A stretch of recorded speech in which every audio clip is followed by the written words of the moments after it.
Hello and welcome to the video that I should have done a few days ago, but I've been a little bit busy. I've working and I've also started school again. I'm doing a Bachelor of Engineering in IT, so been quite busy. So apologies for this video coming out a little bit late, because another thing I've also been doing is playing EU5 in order to get another AAR out. People seem to really enjoy the Roman one I've done. So I've been working on the next one, and then I got about 100 years in, and then we got a big update to the game, which made it so that I was no longer 100 years in, because I kind of had to start again. But, you know, we're trucking along, and let's have a look at Denmark, the beautiful, lovely little country north of Germany, south of Sweden, and the leader of the Kalmar Union in the future, not in 1337, of course. So, let's have a look. The Kingdom of Denmark sees itself in quite a precarious situation. During the rule of the last king, Christopher II Estridsson, great parts of the country were mortgaged to prominent members of the Danish and German nobility. The Duchy of Schleswig was forced to be separated from the king's lands, and even the territory of Scania had to be sold to the Kingdom of Sweden. King Christopher Estridsson was dethroned by Count Gerhard III von Schauenberg, when he installed his own nephew, Duke Valdemar V Estridsson, only to be brought back again, after a while, as a puppet king. Since King Christopher's death, Count Gerhard has de facto been the ruler of Denmark. It will not be easy to overcome this situation, but Danish people are resilient and resolute, and Valdemar, son of Christopher, is already preparing his moves to recover the authority of the kingdom. I do find it interesting that the Danish regnal numbers are using what it's called, Arabic numeral system, whereas the Germans are using the Roman numerals. I really like that distinction. That's really cool that you can have both of them like properly represented in the game, because these aren't like, this isn't in the files named King Christopher II, right? He's called Christopher Estridsson. King is added like mechanically. And the regnal number is added mechanically as well. It sees that, oh, his father was also called Christopher Estridsson, or an ancestor was called Christopher Estridsson.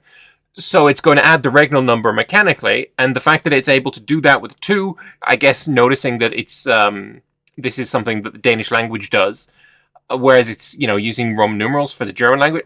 That's actually really impressive, the level of detail that they're going for that. Really, really appreciate that. That's really cool.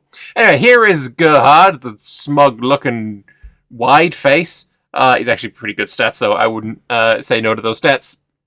But he is in a less funky-looking throne room because he is a count. And this image looks at what his rank is, and his rank is pretty low, because he is the noble regency for Denmark. But the Danes have a lot of Danes, Estonians, Swedish, and Frisians, obviously all Catholic as well. And they have, I believe that is a vassal in Schleswig right there. Very nice. It's looking pretty cool, looking pretty nice. It's a shame we didn't get another level of zoom on this as well. That would have been nice, but well.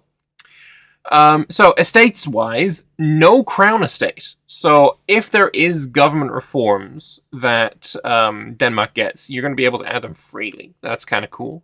Nobles at 64% is actually insane. That is so strong, especially with the version of the game that we updated to recently. This is super painful. This is 3% crown land is just diabolical. That is actually so painful.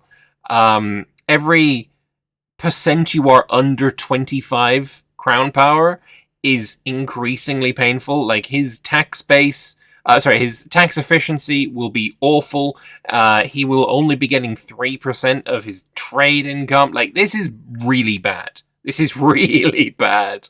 Clergy at 18 is relatively normal. Burghers, 6% is relatively normal. And obviously you're going to be adding a lot of privileges to the burghers. Commoners, normal enough. That's fine enough. So, a unique policy. They have the regional laws of Denmark, part of their legal code, giving them some estate satisfaction equilibrium, progress to decentralization, and free subjects. It's fine. I prefer centralization to decentralization, but at the end of the day, it's fine. With the size and what Denmark is at the start of the game, like, I feel like you probably can be quite centralized if you get your maritime efficiency up in, honestly, just these two would work. The capital is in Roskilde, so it's actually, I guess you're going to need this this sea tile as well. But getting these 3, 4 maybe sea tiles, depending on where the port is for Nakskov, I assume it's actually no, I don't need to assume. You can tell it's in the north by that little symbol just there above the mouse. But yeah, propagating control all along this coast can be super easy with high maritime efficiency or maritime presence. So definitely would look into that. So decentralization, not really necessary. Anyway, 2 works of art. We have the Roskilde Cathedral and Gesta Donorum. And some unique advances. Maritime presence, like I said, really freaking good. Proximity cost through maritime is kind of insane. As something that they're going to get in the very early game, proximity cost through maritime. Essentially, what this means is, if we go back to the map, every single tile that you move is going to have a cost of 1 less proximity, which means that essentially, if you are, say, in Bornholm, which obviously Denmark owns as well, you are getting 3 extra control here than you would otherwise. You're probably going to be relatively fine propagating control navally all the way to like Husum, around Denmark, because that's really really handy. That is a beautiful looking advance. We also have the Rentekammeret, giving efficiency of cabinet. You know, I love this modifier, efficiency of cabinet. I love it. It's great stuff. Copenhagen Dockyard, some naval supplies output. I mean, I've never really seen myself with a needing more naval supplies. It's always just been fine even without focusing on it. In my Roman Empire run that I did the AAR for, I didn't build anything that, you know, super focused on providing naval supplies, and even going over the expected size of my navy has never really impacted me at all. But this gives some sailors shipbuilding capacity and lets you build ships there. I mean, you take this for this. This is good. This is good. We have Danish legislation in the Age of Absolutism, some more estate satisfaction. 1% feels really low, though, in my opinion. College of the Admiralty giving combat outside own coast plus 10%. I assume this is... Well, it's not dice rolls, obviously, because 10%, you can't have 10% of a dice roll. Combat effectiveness is what I would expect it to be, which I guess the clearest equivalent is probably something like combat efficiency in EU4, but this is acting on all types of boats. I would imagine. This is not something I've experienced yet. This modifier, but that's why I think it is. Don't know for sure. As mentioned in the introduction, Denmark starts in not too good a position, with much of the country sold off to the nobility and the Count of Holstein acting as regent. It's also represented in the game by Denmark starting with loans, 450 of them.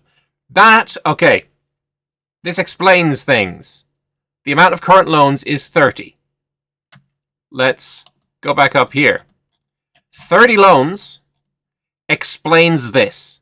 Every single loan you take, you are losing, I think it's 2.5% crown land. If bro has taken 30 loans, that's... I don't know. Like, there must be some kind of drop off the more loans you take, because I do not see this at being like 80 crown land. That's just not crown power, I should say. But yeah, I actually don't know. I don't know how he's gotten that. 30 loans is like ridiculous, though. It's actually ridiculous. I've gone too far. Amount of current loans is 30, total sum of 454. So yeah, as soon as he pays this off, he's going to have a lot of crown land. I can't tell you how much, because I thought I knew the math on it, but I clearly don't. So Yeah, that it is what it is. Actually, no. Let me math. Yeah, that would come out to like 75 crown land plus the 3% they start with. No one in the game is starting with 78 crown land. That's just not a thing. So there must be other maths going on here. Maybe they are. Honestly, it could be that in this version of the game, the amount of crown land you lose for taking a loan is 1%. That could be the case. Or it could be that after your 20th loan, it's going to then start taking less, or something along those lines. I don't know what math's going on here. But anyway, moving on. Some dynamic historical events to recover the country, such as the royal wedding between Valdemar Estridsson and Helvig Estridsdotter. No, that's definitely not... You guys better not be related, because son and daughter, I mean, you know... Anyway, Valdemar has entered into an agreement with another Valdemar, married Duke Valdemar's sister. The union would not only serve as an alliance against the political control of Denmark under Count Gerhard, but also give vast swathes of land back directly to the crown.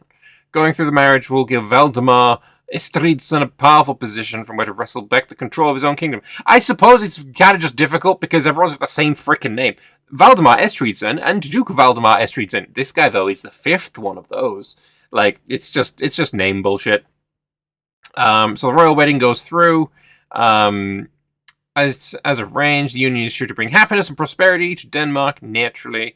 And then Count Gerhard gets assassinated. I mean, clearly he deserves it. He's a strange chin on him. And he seemingly gained too many enemies. You will also get Valdemar Estridsson becoming your king. You annex Schleswig, losing a little bit of legitimacy, and you gain some control in, I guess this is the Schleswig locations. Or if you compromise, you still annex them, but you just lose some money instead. Honestly, depending on how late this is, losing the money is probably better than losing the legitimacy. Because the more legitimacy you have, the more cabinet efficiency you have. So this seems like a good thing to have high. Last event will also fire if the Count region has died through other means and Valdemar has already become king, with the obvious difference of no option of compromise being present and no one dying at the time. Additionally, the automatic integration of Schleswig will only happen if the royal wedding has taken place. Otherwise, it will have to be integrated through natural means. Fair enough. Also, some back and forth events between Sweden and Denmark about Scania. So, we're still in debt, and now the Kingdom of Sweden has offered to buy Laholm and Osbo. What shall we do? So, in 1341, King Magnus Eriksson of Sweden acquired southern Holland from the impoverished Danes. The purchase was diplomatic and strategic victory, securing Sweden a stronger presence on the western coast and closer access to key trade routes. Though Holland would later become a battleground between Denmark and Sweden, the acquisition marked an early assertion of Swedish influence in the region. Because, yeah, I mean, when we look at this today, right, and we're talking about, like, here, right, when we're looking at this today on a map, it seems obvious that Scania, the whole thing, should belong to Sweden because it is part of the same landmass and blah, blah, blah. But if you think of it in terms of the game, right, if you think of it in terms of maritime presence and propagating control and proximity, like the capital of Denmark, Roskilde is here, and obviously Copenhagen is here. Like, this, and honestly even this, is a lot more efficient than any of this land talking to Stockholm all the frickin' way up there. So in game terms, this being Danish makes so much sense. Obviously, today that is completely irrelevant. I'm certainly not suggesting that this land go back to Denmark. But I'm saying that in-game, due to the mechanics of the game, it makes sense that Denmark would covet this land again. For sure. It's something that EU4 could just never really model at all. But yeah, if you sell it, gain 250 gold, and you get Osbo and Laholm. If you say this is our lands, Sweden gets the event, the Danes refuse, and this gives Sweden a casus belli.